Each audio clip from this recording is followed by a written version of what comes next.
The Justin versus Blake fiasco continues to set the internet ablaze, with everyone eagerly watching each side's latest move in this PR storm. So, what's the update, and how has Team Blake been handling the rapidly unfolding damning evidence against her? She seems to have a few strategies, one of which involves a fellow actress filing an utterly ridiculous lawsuit. Public sentiment has largely favored Justin Baloney in recent weeks. While fans initially rallied behind Blake, believing her to be the victim, she quickly proved to be not as innocent as she seemed. The receipts Justin revealed only deepened people's skepticism. Megyn Kelly had a rather straightforward way of narrating. Brian Friedman knows how to fight back against a bully. Trust me. And he started telling everybody Justin Baldoni's side. He told us that Justin Baldoni denied those claims of sexual harassment and only tried to appease Blake Lively because she was such a high-maintenance diva bully brat. He had to bend over backwards just to get her to shut up and complete the film. He told us that Justin Baldoni claims she tried to take over his movie because she has a history of saying, okay, I'll be the star, but what I secretly want to do is direct it and edit it and produce it. I want all the roles for me and only me. I want full control because I am a controlling bully. Megyn noted that Blake has a god complex, evident in her referring to herself as KH from Game of Thrones. She highlighted Justin's claim that, while Blake might insist she was merely expressing appreciation for the support of those around her, it was actually a thinly veiled threat that fooled no one. What they showed is that Blake Lively has got a bit of a god complex. She's texting Justin Baldoni about how she sees herself as Khaleesi from Game of Thrones, Mother of Dragons. Did you watch that? You know what I'm talking about? Yeah. So Khaleesi is stunningly beautiful. She's this effervescent, strong character with temerity and resilience, and she's fierce. She's literally the Mother of Dragons in Game of Thrones. That's her. That's me. That's Blake. And she says, and I've got the greatest dragons on earth, Ryan Reynolds, and my best friend, who is Taylor Swift, though she's not named or they blacked it out. So she's telling him, I'm Mother of Dragons, and my dragons will cut a bitch. And my dragons are named Ryan Reynolds and Blake Lively. So the message is... A behavioral analyst even weighed in on Blake's claim that Justin acted inappropriately during a scene that wasn't being audio recorded. However, Justin later released footage of the scene, explaining that the entire point was to create the illusion of a close moment between the movie characters. As soon as camera was called out, she's talking to him as Blake, trying to give a directive note. She started that, and he just followed her lead and explained, no, it's okay with the light behind me, it looks good, and so on and so on. Another really interesting thing about that moment is as he explains to her that it's nice for him to be in front of the light, and when he blocks it, he leans in and he gets really close to her and he almost like whispers it to her very softly. And we might look at that and go, why did he say it like that? Why didn't he just tell her? And there's a very good reason for this. They're both very aware, only going to use the visuals of this, not what they're saying. So to get this shot, their body language needs to communicate Ryle and Lily having this slow dance, but it's okay to be talking about other stuff as long as they could get the visuals across. So, Justin wasn't acting inappropriately, he was simply doing his job. While the audio was casual, the visuals were intentionally designed for the scene. This is very common in Hollywood productions. I can't tell you how often I filmed projects either as a consultant or in front of the camera, and when we were filming something that we knew only the visuals matter, we need to communicate something visually, we're talking about completely unrelated stuff, as long as we know the visuals get across. So in this case, he's following her lead. She started talking about, they're dancing. She started talking about where they should stand. And he just responded while still giving the camera the visuals that they need for this Lily and Ryle slow. He remained impartial, acknowledging that Blake didn't seem entirely comfortable, so she might have had a point. However, others have noted that this is exactly why having an intimacy coordinator was crucial. Something tense. We're also seeing on her face this little bit of a faint smile, but there is tightness around the nose and around the mouth, and it doesn't look like a super relaxed smile. And finally, we do see that she is a little leaned back, and at first, he's a little more leaned towards her. But the moment he notices this kind of bit of a disengagement, notice what he does. He also disengages. So what we're seeing here is a dance, pun intended, where she's saying something, he's leaning in to whisper in her ear, she's backing up, he's backing up and Things got worse when Ryan Reynolds made an unscripted joke about the lawsuit on SNL, leaving many people confused. After all, who would make a joke if their wife had actually been harassed? Ryan Reynolds and Blake Lively have been in the news a lot, and Ryan Reynolds, we want to know, was that an improv or was it scripted, his little piece he did? That was actually, he had a different line in rehearsal, and he pitched that to replace it. So that was his idea to do it. It was Ryan's idea. I just don't know. I feel like we deserve something. We deserve an award for just sniffing that out. Like, he is a true, thoroughbred narcissist. Blake also filed a subpoena requesting access to Justin Baldwin's phone messages, hoping to find evidence to support their claims. Earlier this week, the Lively parties issued subpoenas to cellular providers AT&T, Verizon, and T-Mobile, seeking, quote, all documents concerning ingoing and ongoing calls or text messages related to phone number, and then it's blocked out, belonging to each of the individual Wayfarer parties, some of their employees, and various non-party individuals, including but not limited to call logs, text logs, data logs, and cell site location information. The subpoenas seek such information over a period of multiple years, in most cases spanning from December 1st, 2022 to overstate how broad, invasive, and atypical these subpoenas truly are. This is civil litigation, not a criminal prosecution, and the Lively parties are not the FBI. Yet the subpoenas seek not only the complete call and text history of each of the targets over a period of several years, no matter the sender, recipient, or subject matter, but also over the same period, real-time location information and data logs reflecting, among other things, web browsing history. This would include, of course, materials protected from disclosure by a laundry list of statutes. Now that Blake's team has filed an amended complaint, everyone was eager to see if it included any groundbreaking evidence, but it didn't.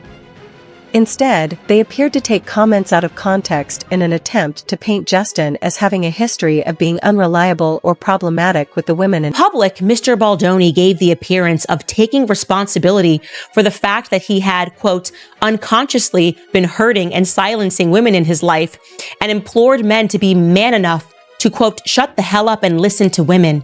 He claimed that he wanted to end toxic masculinity, acknowledging his own toxic behavior by admitting that, quote, there is a woman or two that I in some way made uncomfortable by saying something or doing something that was chauvinistic or sexist. There is 1,000,000% probability that that exists. Pardon. Candace Owens highlighted how Blake's team had included unrelated dialogue in the legal document, material that had virtually nothing to do. I've had to take a real honest look at the ways that I've unconsciously been hurting the women in my life.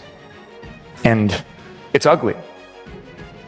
My wife told me that I had been acting in a certain way that hurt her and not correcting it. Basically, sometimes when she would go to speak, at home or in public, I would just cut her off mid-sentence and finish her thought for her. It's awful. The worst part was that I was completely unaware when I was doing it. It was unconscious. So here I am doing my part, trying to be a feminist, amplifying the voices of women around the world, and yet at home, I am using my louder voice to silence the woman I love the most.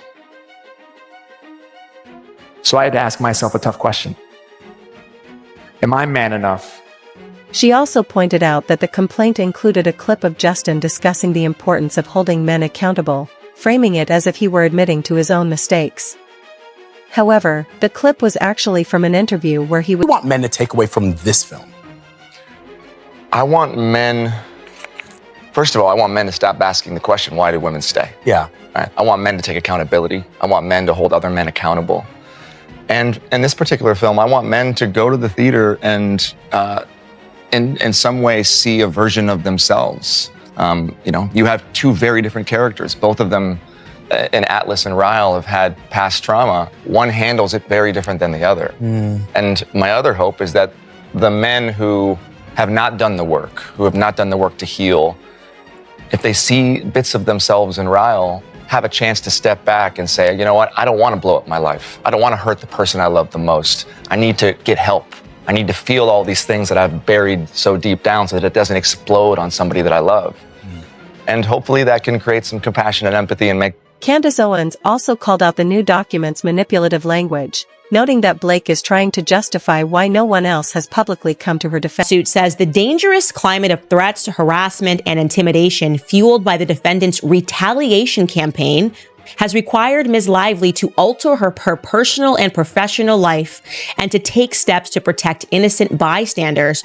Rather than exposing them, she's now using this to explain away why no one's joining in on her lawsuit. Okay, they're setting that up right at the beginning. Essentially, no one's going to join in, but just so you know, this is to protect them.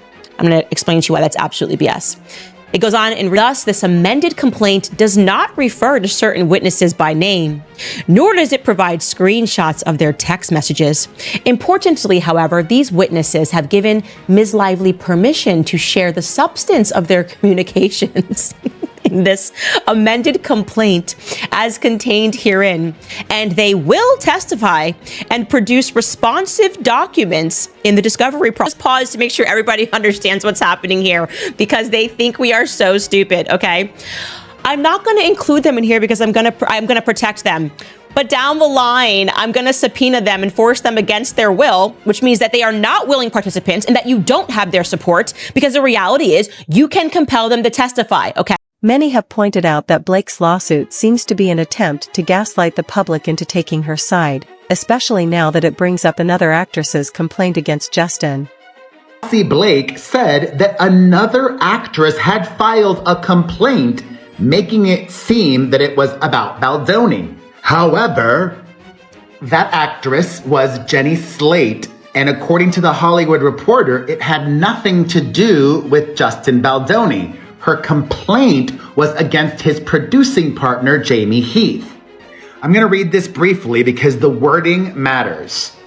Quote, it stemmed from an interaction with Heath about the apartment Slate had rented in New York City, where It Ends With Us was shooting. Slate, who has a toddler, told him, his producing partner, she wasn't thrilled with the space she had rented, but that moving wasn't an option because she didn't want to lose the sizable security deposit, around $15,000.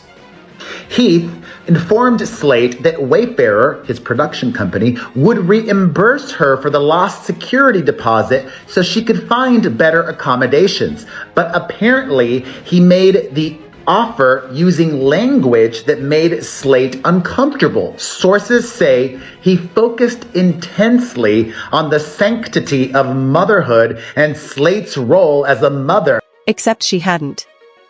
In fact, she hadn't even filed a complaint against Justin's producing partner, as was initially reported. The Hollywood Reporter, which first covered the story, had said that Slate, quote, filed a complaint to the film's distributor, Sony, about the incident. Turns out she did not. The Hollywood Reporter amended their article online and changed the wording from she filed a complaint to the film's distributor, Sony, about the incident, and then it was changed to, quote, word got back to Sony, the film's distributor. According to sources, Sony then informed Wayfarer about it. And literally today, the Hollywood Reporter amended the article one more time, and the wording was changed yet again.